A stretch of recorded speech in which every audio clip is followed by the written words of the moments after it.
Jangan lupa like and subrek ya guys. Selamat mendengarkan. Kemunculan tiba-tiba sosok manusia berjubah hitam tiba-tiba menarik semua pandangan. Setelah semua orang merasa agak tercengang, mereka segera menatap Mo Cheng yang ekspresinya tiba-tiba menjadi gelap. Saat ini, semua orang berduka atas orang berjubah hitam di dalam hati mereka. Dengan Mo Cheng yang sangat khusus tentang reputasinya, menemukan kesalahannya di tempat dan kesempatan seperti itu tidak diragukan lagi menyentuh tabu. Orang berjubah hitam yang tiba-tiba muncul juga menyebabkan Nalan Yanran dan Gye terkejut saat mereka bertukar pandang. Mereka telah mengenali orang berjubah hitam ini sebagai orang yang mereka temui di penginapan hari ini. Alis mereka terkatup rapat. Jelas, orang berjubah hitam misterius ini tidak datang dengan niat baik. "Kamu siapa?" Tatapan Mo Cheng dengan dingin dan gelap melirik orang berjubah hitam di bawah sebelum bertanya dengan suara yang dalam saat dia mengerutkan kening. "Kamu harusnya Mo Cheng, bukan? Saya telah mencari Anda untuk menanyakan tentang beberapa hal." Suara yang dipancarkan di bawah jubah hitam itu muda dan halus. Itu tidak mengalami perubahan karena ekspresi menggigit dari Mo Cheng. "Hari ini adalah hari yang menggembirakan di klan Mo kami. Bisakah kamu memberi kami waktu istirahat? Jika ada, kita bisa berdiskusi setelah jamuan makan selesai besok. Apakah itu baik?" Mendengar suara pemuda itu, hati Mo Cheng menghela nafas lega. Tangannya yang keriput perlahan terulur dari lengan bajunya dan sedikit meringkuk. Jenis api liar dan badai doki diaglomerasi di sekitar telapak tangannya, memancarkan cahaya merah gelap, menandai telapak tangannya dengan aneh. Mendengar kata-kata Mo Cheng yang berisi niat membunuh dingin yang kental, orang berjubah hitam itu bergetar sedikit. Orang di dalam tampak menggelengkan kepalanya tanpa daya. Sesaat kemudian beberapa kata-kata sombong yang menyebabkan semua orang yang duduk benar-benar terpana dengan lembut disampaikan, "Berikan wajahmu. Hak apa yang Anda miliki untuk mengucapkan kata-kata ini? Klan Mo Anda mungkin cukup kuat di wilayah timur laut, tapi pada akhirnya, itu hanyalah seekor anjing dari Mystic Cloud Sect." Petik 2. Begitu kata-kata ini diucapkan, semua orang di aula menjadi membosankan. Banyak tatapan kaget dilemparkan ke orang berjubah hitam yang mengatakan kata-kata sombong seperti itu. Apakah orang ini benar-benar berniat untuk membuat marah tukang daging yang pernah membantai pasukan bandit putar hitam sampai darahnya mengalir seperti sungai? Di platform tinggi, wajah cantik Nalan Yanran berubah sedikit setelah mendengar nada orang berjubah hitam itu. Sejak dia menjadi murid Mystic Cloud Sekte, dia belum pernah melihat siapapun yang bisa menyebutkan Mystic Cloud Sekte dengan cara yang acuh tak acuh. Mo Cheng menatap tajam ke orang berjubah hitam di bawah. Wajah lamanya tampak sedikit buas. Sudut mulutnya bergerak-gerak sedikit saat dia melambaikan telapak tangannya. Segera, pintu aula di sekitarnya ditendang. Puluhan orang kuat bersenjata lengkap dari klan Mo mengalir dengan niat membunuh saat mereka mengepung orang berjubah hitam itu. "Sejak dulu aku menjadi tetua pertama dari klan Mo, kamu adalah orang pertama dalam beberapa tahun yang berani datang ke klan Mo untuk mencari masalah." Nada Mo Cheng sangat tebal saat dia berkata. Jubah hitam sedikit terangkat dan Mo Cheng sepertinya bisa merasakan tatapan mengejek di bawah jubah hitam. Setelah kata-kata yang dipancarkan dari balik jubah hitam, niat membunuh yang bergulir di dalam hatinya akhirnya melampaui apa yang bisa dia tahan dan itu meningkat dengan berani. "Berhentilah meletakkan kata-kata jahat yang membosankan itu. Anda tidak salah menebak. Hari ini, saya memang di sini untuk menghancurkan tempat itu." Kakek tua dari klan Mo. Kata-kata orang berjubah hitam membawa tawa lembut karena sekali lagi mengejutkan seluruh tempat. "Bagus. Haha, anak nakal, kamu berani." Petik 2. Saat dia mengatupkan giginya dan tertawa keras, ki yang kuat tiba-tiba muncul dari dalam tubuh Mo Cheng. Pakaiannya membengkak karena suara, "Huhu." Segera, kursi dan meja di sekitarnya meledak dengan keras di bawah tekanan ki ini. Kekuatan orang tua ini semakin kuat. Merasakan ki yang menekan yang perlahan menyebar ke seluruh aula, kejutan melintas di mata Gye. "Paman Ge, Apakah kita perlu turun tangan? Nalan Yanran menatap Qi yang bergerak itu, memiringkan kepalanya dan bertanya dengan lembut pada Gye. Kita lihat saja, orang berjubah hitam ini tidak sederhana. Klan Mo baru-baru ini terlalu sombong. Beberapa tetua di sekte sudah mulai tidak puas dengan Mo Cheng. Membiarkan Mo Cheng menghadapi kesulitan kali ini akan membuatnya sedikit menahan diri. Jika tidak, dia akan terus merasa bahwa kekaisaran Mama tidak lagi memiliki orang yang kuat. Gye menggelengkan kepalanya dan menyuarakan pikirannya. Merasakan kekuatan tekanan yang menyebar dari tubuh Mo Cheng, ekspresi para tamu di sekitarnya mulai berubah. Mereka tidak pernah melihat Mo Cheng berakting dalam beberapa tahun ini. Tidak disangka bahwa kekuatannya telah tumbuh begitu banyak. Sepertinya dia memiliki kekuatan setidaknya bintang 5 Dowling, bukan? Hanya dalam waktu lebih dari 2 tahun, orang tua ini benar-benar berhasil meningkatkan kekuatannya sekitar 3 bintang. Dia benar-benar menakutkan. Semua orang saling berhadapan dan mendesah dalam hati mereka. Mengamati wajah tetua mereka sendiri yang dipenuhi dengan niat membunuh, orang-orang kuat di sekitar klan Mo, semua memegang senjata mereka dengan erat. Mereka menatap orang berjubah hitam dengan wajah penuh dengan keganasan. Doki mulai keluar dari tubuh mereka saat mereka bersiap untuk berkerumun ke depan kapan saja, memotong orang ini, yang memiliki pendapat berlebihan tentang kemampuannya, menjadi tumpukan pasta daging. Alasan utama saya datang ke klan Mo adalah karena seseorang. Mengabaikan Ki Mo Cheng yang menggembung, orang berjubah hitam itu terdiam sesaat sebelum berbicara. Serahkan gadis kecil bernama King Lin yang telah kau tangkap dari kota Batu Pasir.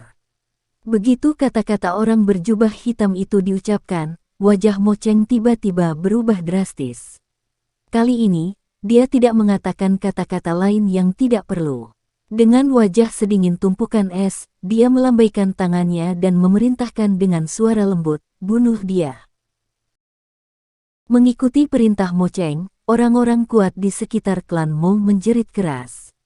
Beberapa orang kuat dari kelas Dousi dengan cepat memanggil jubah Doki mereka dan memotong pisau besar di tangan mereka dengan kasar ke arah orang berjubah hitam itu. Orang berjubah hitam berdiri di tempat dan tidak berusaha menghindar. Ketika 10 pisau besar lebih tajam itu hendak menusuk tubuhnya, api putih yang tebal tiba-tiba melonjak keluar dari dalam tubuhnya dan menutupi dirinya. Di depan banyak tatapan terkejut, pisau besar tajam yang ditutupi Doki benar-benar berubah menjadi genangan cairan logam panas dengan suara cici dalam sekejap setelah bersentuhan dengan lapisan api putih tebal yang aneh itu. Setelah api putih tebal itu membakar pisau besar itu, beberapa gumpalan bibit api melompat keluar. Segera, bibit api menerkam ke tubuh beberapa orang yang tidak beruntung yang tidak bisa mengelak tepat waktu. Saat itu, hanya suara teredam lembut yang bisa terdengar. Beberapa orang kuat dari klan Mo ini bahkan tidak mengeluarkan pekikan yang mengental sebelum mereka berubah menjadi sekelompok abu berwarna hitam yang menaburkan lantai. Mendesis. Pemandangan mengerikan dari beberapa orang kuat dari klan Mo segera menyebabkan suara menghirup udara dingin meletus menular.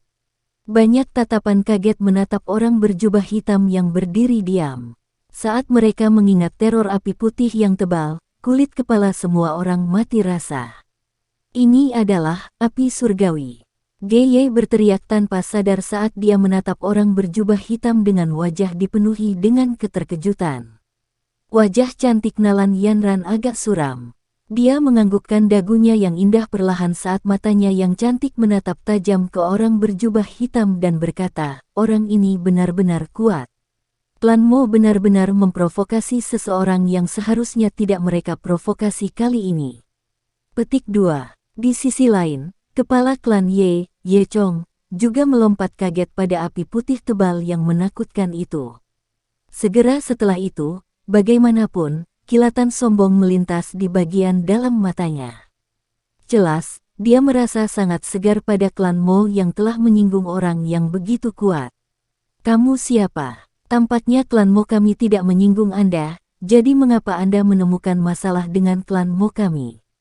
Kamu harus tahu bahwa di balik klan Mo kita, api putih yang tebal juga menyebabkan hati Mo Cheng tenggelam secara tiba-tiba. Kegelisahan perlahan menyelimuti hatinya saat dia membuka mulut untuk memanggil dengan keras. Hihi, di belakang klan Mo Anda adalah Misty Cloud Sect, kan? Namun, bahkan jika Yun Yun ada di sini hari ini, dia tidak akan bisa melindungimu, Mo Cheng. Tawa dingin orang berjubah hitam itu memotong kata-kata Mo Cheng. Meskipun kata-katanya saat ini bahkan lebih sombong dari sebelumnya, tidak ada yang berani berpikir bahwa dia mengoceh dengan api putih tebal sebagai pencegah. Serahkan King Lin. Jika tidak hari ini, saya akan mencuci klan Mo Anda dengan darah. Orang berjubah hitam itu perlahan maju selangkah. Kata-katanya yang lembut tiba-tiba memiliki niat membunuh yang keras. Aku tidak tahu apa yang kamu bicarakan. Bukankah kamu terlalu sombong? Anda dapat mempermalukan klan Mo saya tetapi tidak dapat ditoleransi bagi Anda untuk menodai Misty Cloud Sekte dan pemimpin Sekte Yun Yun dengan kata-kata Anda. Merasakan niat membunuh dalam kata-kata orang berjubah hitam, Mo Cheng gemetar di dalam hatinya. Namun, dia masih menegangkan lehernya dan dengan benar memanggil. Kamu benar-benar tahu bagaimana menjilat. Namun, saya telah mengatakan bahwa bahkan jika Yun Yun datang hari ini, itu tidak berguna. Orang berjubah hitam itu tertawa pelan. Langkah kakinya sekali lagi melangkah maju. Tiba-tiba, tubuhnya bergetar dan ledakan energi dipancarkan dari bawah kakinya. Orang berjubah hitam itu langsung berubah menjadi bayangan berwarna hitam dan muncul di belakang Mo Cheng seolah-olah dia telah berteleportasi. Jika kamu tidak menyerahkannya, maka mati. Di samping telinga Mo Cheng terdengar suara es lembut yang menyebabkan mata Mo Cheng tiba-tiba menyusut menjadi ukuran lubang pin. Monster seperti kecepatan ini telah menghasilkan rasa dingin yang muncul di hati Mo Cheng. Meskipun hatinya dingin, Mo Cheng dianggap orang kuat yang terkenal. Doki di tubuhnya segera mengalir dengan liar. Doki berwarna merah tua seperti sekumpulan api berwarna merah, menutupi tubuhnya sepenuhnya di dalamnya. Pada saat yang sama, telapak tangannya melengkung menjadi cakar dan kukunya yang agak tajam seperti cakar elang saat mereka dengan kasar meraih hati orang berjubah hitam itu. Mengamati tangan keriput yang meraih dengan keras, orang berjubah hitam itu tertawa dingin. Dia mengencangkan tinjunya dan menghancurkan telapak tangannya sambil membawa kekuatan yang sangat ganas. Segera, setelah suara kaca yang jelas, wajah Mo Cheng tiba-tiba menjadi putih dan seteguk darah segar dimuntahkan dengan keras, membasahi pakaiannya. Tubuhnya juga dikirim terbang oleh kekuatan ganas itu dan menabrak tanah dengan keras. Setelah itu, dia diseret dengan bekas luka panjang yang panjangnya hampir 10 meter di lantai sebelum akhirnya berhenti perlahan. Hanya dalam satu pertukaran, orang kuat yang namanya mengguncang seluruh wilayah timur Kekaisaran Jiama sebenarnya dipukul secara sembarangan oleh orang berjubah hitam seolah-olah dia sedang memukul lalat. Adegan dramatis ini menyebabkan semua orang di aula tercengang. Meskipun semua orang sudah merasa bahwa kekuatan orang berjubah hitam itu luar biasa setelah serangannya sebelumnya, tetapi tidak ada yang menyangka bahwa individu yang luar biasa ini sebenarnya sekuat ini. Orang yang kuat setidaknya bintang 5 Dowling tidak memiliki kekuatan sedikit pun untuk membalas. Kekuatan menakutkan macam apa ini?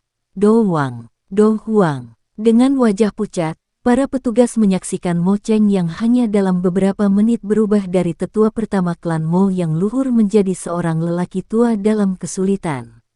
Dari bawah jubah hitam, suara acuh tak acuh dipancarkan, serahkan orang itu.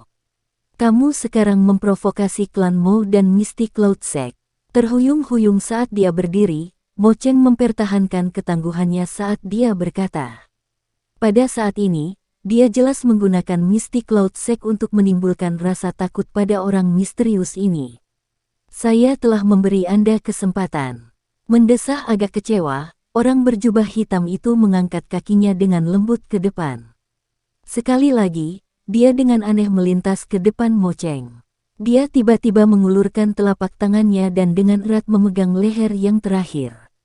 Memiringkan kepalanya sedikit, dia berkata dengan suara gelap dan dingin, "Karena kamu tidak tahu bagaimana menghargainya, maka kamu bisa mati." Sekian dulu ya guys. Terima kasih sudah mendengarkan, bye-bye.